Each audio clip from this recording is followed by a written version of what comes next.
Reporter Leila Mohammed reports live now from Harambee House. Leila, unfortunately, we could not get the CS on time, but fortunately, you were there the whole time. So tell us what the CS said. So basically, we begin with Kenyans from across the country being invited to sign condolence books across the country. They are advised to go to the Nairobi Baptist Church here in Nairobi, as well as all provincial or former county headquarters, as well as here at the Harambee House, where condolence books will be there for Kenyans to be able to sign in and just express what they feel about the late Major General Nkaissery. This having to happen before Thursday, the 13th of July this year, where there will be a requiem mass on just to remember the life of the late Nkaissery. That mass will happen at the Nairobi Baptist Church. Kenyans have been asked to come out in their numbers and be seated early in the morning. It is expected that senior leadership of the country will be able to attend.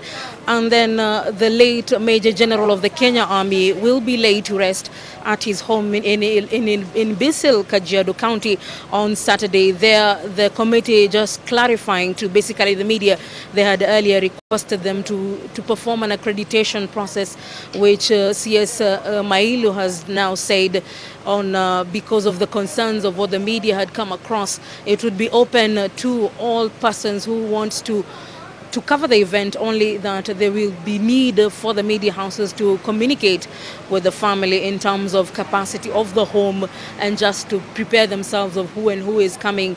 So basically that was the information that we were getting from the committee this particular day, as well as them just buttressing what the pathologists yesterday said, that the late Nkaissery died of natural causes.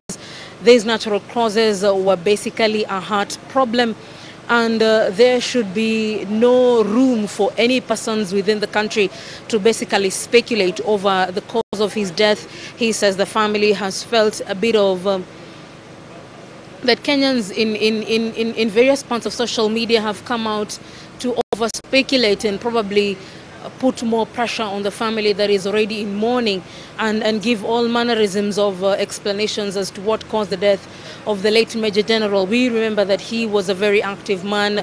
He liked sport. He was very military-wise in how he lived his life. Every morning he went for a morning run. Every evening when he got time, he was in a position to run just to keep his body fit, his heart pumping.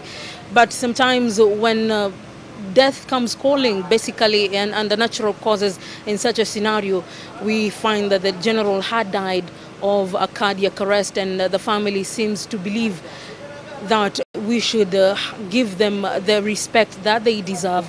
So it was a very brief statement. We saw a few cabinet secretaries. We saw leaders from the Maa community, Francis Ole Kaparo and Francis Major from the Maa community being here, as well as the family of the late Nkaissery being represented.